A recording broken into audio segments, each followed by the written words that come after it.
হাতের তালুতে 7 বার পাঠ করে ফু দিলে ভালোবাসবে, পাগল হয়ে যাবে ইনশাআল্লাহ। যেই মানুষটা আপনাকে ভালোবাসে না, যেই মানুষটা আপনাকে মোহাব্বত করে না, আপনাকে কেয়ার করে না, যাকে আপনি এতটাই মোহাব্বত করেন, এতটাই ভালোবাসেন, আপনার লাইফে, আপনার জীবনে এই মানুষটাকে পাওয়ার জন্যে, এই মানুষটার ভালোবাসা পাওয়ার জন্যে, এই মানুষটাকে জীবন সাথী বানানোর জন্যে আপনি অনেক স্যাক্রিফাইস করেছেন, আপনি সময় অনেক হারিয়েছেন, আপনার ব্যবসা বাণিজ্য সব কিছু হারিয়েছেন তার জন্যে, তাকে পাওয়ার জন্যে। কিন্তু সর্বশেষে আপনার কি হয়েছে? এই মানুষটা আপনাকে ধোঁকা দিয়ে বোকা বানিয়ে চলে গেছে। যাওয়ার পরে আপনার রাতের ঘুম হারাম হয়ে গেছে। আহারে, যাকে আমি এত মোহাব্বত করি, যাকে আমি এত ভালোবাসি, আর আমার ভালোবাসার মানুষ যদি আমাকে ধোঁকা দেয়, আপনি তাকে পাওয়ার জন্য অস্থির হয়ে গেছেন, পাগল হয়ে গেছেন। আমি আপনাকে বলবো বাবা, এই আমলটা আপনি করেন, ইনশাআল্লাহ আপনার হারানো ভালোবাসা আবার ফিরে পাবেন ইনশাআল্লাহ। কারণ দুনিয়াতে সবচাইতে বড় কষ্টকর কি জানেন? ভালোবাসার মানুষ যদি চলে যায়। একটা মানুষ যদি আপনাকে আঘাত করে, এটা এতটা কষ্ট লাগে না। একটা কথা মনে রাখবেন, আপনার হাতে যদি কেউ আঘাত করে, এই হাতে আঘাত করার কারণে সেটা দিয়ে রক্ত প্রবাহিত হবে। হ্যাঁ, আপনার জখম হয়েছে, আপনার আঘাত হয়েছে, রক্ত প্রবাহিত হবে। যখন আপনি মেডিসিন ইউজ করবেন, তখন কিন্তু আপনার রক্ত বন্ধ হয়ে যাবে, আপনার হাতটা অসুস্থ হয়ে যাবে, আপনার শরীরটা অসুস্থ হয়ে যাবে। কিন্তু ভালোবাসার মানুষ যদি আপনার অন্তরে আঘাত দিয়ে চলে যায়, যত বড় মেডিসিন আপনি ইউজ করেন না কেন, খান না কেন, মনের কষ্টটা কখনো দূর হয় না। এই জন্যে এটা কিন্তু অন্তর থেকে যদি আপনি কাউকে ভালোবাসেন, এই মানুষটাকে যতই আপনাকে বুঝান না কেন, আপনার কিন্তু বুঝমান হবে না, আপনার কিন্তু মনের ভিতরে একটা অশান্তি বিরাজমান করবেই করবে। এই জন্য আমি আপনাকে বলবো, ভালোবাসার মানুষকে পাওয়ার জন্যে মাত্র হাতের তালুতে 7 বার পরে ফু দিলে সে আপনার জন্য বেকুল হবে, ভালোবাসার গোলাম হবে, সে আপনার কাছে আসতে বাধ্য হবে ইনশাআল্লাহ। এখন অনেকে আমাকে প্রশ্ন করে, অনেকে আমাকে মোবাইলের মাধ্যমে বলে, হুজুর আপনি যেইভাবে বলেন আমরা তো সেইভাবে করি, কিন্তু কাজ হচ্ছে না কেন? দেখেন বাবা, আমল করার ক্ষেত্রে কিছু ক্রাইটেরিয়া আছে, কিছু নিয়ম আছে। মনে করেন আপনাকে অবশ্যই অবশ্যই 5 ওয়াক্ত নামাজ পড়তে হবে। আল্লাহ তো কোরআনে আমাদেরকে জানিয়ে দিয়েছেন, ইয়া আইয়ুহাল্লাযীনা আমানুস্তাঈনু বিস-সাবরি ওয়াস-সালাহ। আল্লাহ বলে, ও আমার বান্দা, তোমরা যখন আমি আল্লাহ পাক রব্বুল আলামিনের কাছে যখন কোনো কিছু যখন তোমরা চাইবা, সাহায্য প্রার্থনা যখন তোমরা করবা, তাহলে 2টা জিনিসের মাধ্যমে আমি আল্লাহ পাক রব্বুল আলামিনের কাছে সাহায্য প্রার্থনা করতে হবে। কয়টা জিনিসের মাধ্যমে? বাবা বলেন কয়টা জিনিস? 2টা জিনিস। এই আমার মা, 2টা জিনিসের মাধ্যমে আল্লাহর কাছে চাইতে হবে। ও আমার বাবা, 2টা জিনিসের মাধ্যমে আল্লাহর কাছে প্রার্থনা করতে হবে। 1 নাম্বার হলো আমানুস্তাঈনু বিস-সাবরি, সবুর করতে হবে, ধৈর্য ধারণ করতে হবে। যত বড় কষ্ট আপনার উপর আসুক না কেন, তারপরে ধৈর্য হারা হওয়া যাবে না, সবুর করতে হবে।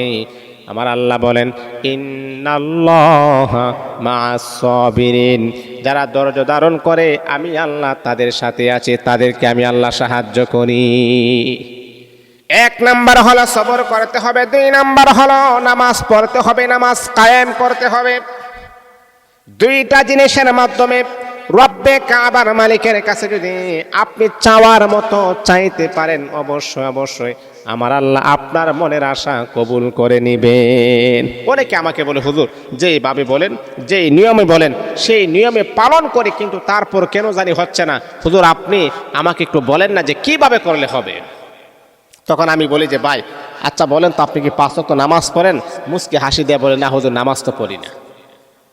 তাহলে তো আপনারা ইবাদত কিভাবে কবুল হবে? আপনি বলেন, 5 ওয়াক্ত নামাজ যদি আপনি না পড়েন, তাহলে ইবাদত করলে কিভাবে কবুল হবে? 5 ওয়াক্ত নামাজ পড়তে হবে, সবুর করতে হবে, তাড়াহুড়া করলে হবে না। ইবাদত করতে হবে আল্লাহর কাছে। যদি আপনি আপনার মনের আশা কবুল করাইতে চান, তাহলে অবশ্যই 5 ওয়াক্ত নামাজ পড়তে হবে আর সবুর করতে হবে, তাড়াহুড়া করা যাবে না। অনেক নারী আছে কাজ নেওয়ার পরে এতটাই প্যারা দেয়, তাড়াহুড়ার কোনো শেষ নাই। না, আপনি সবুর করতে হবে, একবার না হলে আবার করতে হবে, আবার না হলে আবার করতে হবে। এখন আমরা মূল পয়েন্টে আসি, মূল কথায় আসি, মূল কথায় আমরা চলে আসি। মনে করেন আপনি একটা ছেলেকে অত্যন্ত ভালোবাসেন, মোহাব্বত করেন, কিন্তু আপনি চাচ্ছেন তাকে আপনি আপনার জীবন সাথী বানাবেন, তাকে নিয়ে আপনি অনেক স্বপ্ন দেখলেন, কিন্তু ওই ছেলেটা আপনাকে ধোঁকা দিয়ে বোকা বানিয়ে চলে গেছে। তাহলে ওই ছেলেটার মায়া, মোহাব্বত, ভালোবাসায় আপনি আটকে আছেন, চেষ্টা করতেছেন ভোলার জন্য, তারপর আপনি ভুলতে পারেন না। বারবার শুধু ঘুমের ঘরে তাকে স্বপ্ন দেখেন, বারবার শুধু তাকে স্বপ্ন দেখেন, তাকে স্যার আপনি একটা মুহূর্ত থাকতে পারতেছেন না। তাহলে মা, এই আমলটা আপনি করেন, হালালভাবে আপনি করেন, ইনশাআল্লাহ আমার আল্লাহ আপনাকে সুন্দর একটা ফায়সালা করে দিবেন। এই আমলটা যদি আপনি সহি সালামতে সুন্দরভাবে যদি করার পরে যদি না হয়, তাহলে বুঝবেন এই ছেলেটাকে না পাওয়ার মাঝে আল্লাহ পাকের হিকমত আছে।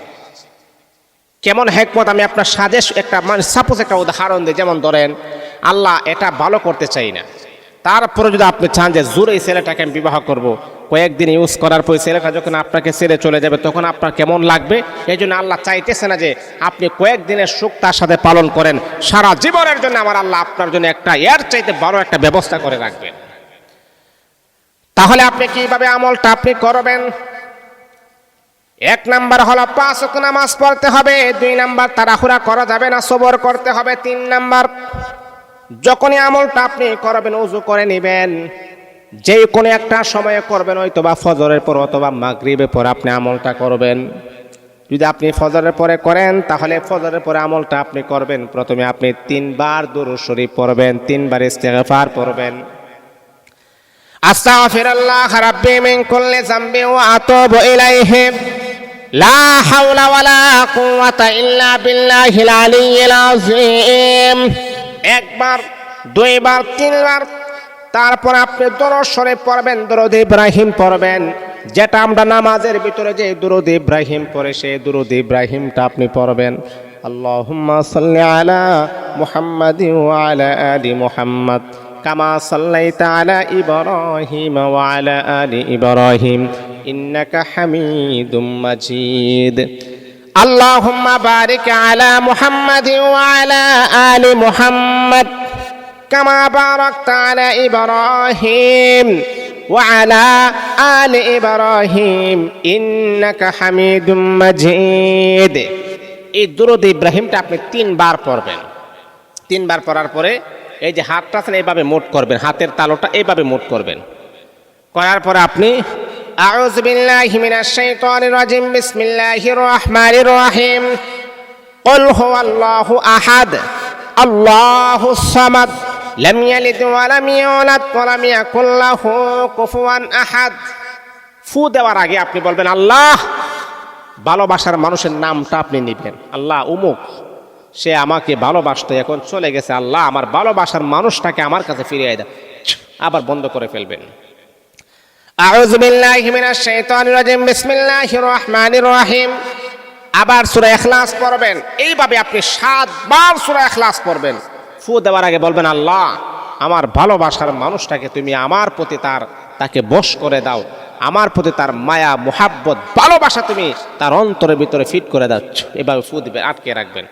তারপরে 7 বার ইখলাস পড়ার পরে আবার 3 বার দরুদ শরীফ, 3 বার ইস্তিগফার ফু দিবেন।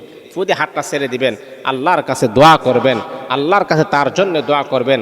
আর বলবেন আল্লাহ, এই মানুষটা যদি আমার জন্য কল্যাণকর হয়, আমার জন্য ভালো হয়, আমার ভালোবাসার মানুষটাকে আমার কাছে ফিরিয়ে দাও। আর যদি আমার জন্য অকল্যাণকর হয়, ভালো যদি না হয়, তাহলে আল্লাহ প্রয়োজন নাই, তাকে বলার মতো এইরকম ক্যাপাসিটি আমাকে তুমি দান করে দাও। কারণ দোয়া করতে হবে বালার জন্যে। অনেক সময় আমরা হারাম দোয়া করি, এই জন্য আমাদের দোয়া কবুল হয় না। আমরা দোয়া করে কি জানেন? আল্লাহ তাকে আমার লাগবে, তাকে আমার লাগবে, তাকে আমার লাগবে। আল্লাহ বলেন যে আরে বাটফার, তুই তো বুঝোস না, তাকেই যে লাগবে সে তো তোমাকে 2 মাস 3 মাস ইউজ করার পর চলে যাবে, তখন তো তুমি বিধবা হয়ে যাইবা, তখন তো তুমি বিবাহিত হইবা, তখন তোমাকে আরেকটা ছেলে কখনো গ্রহণ করে নিবে না।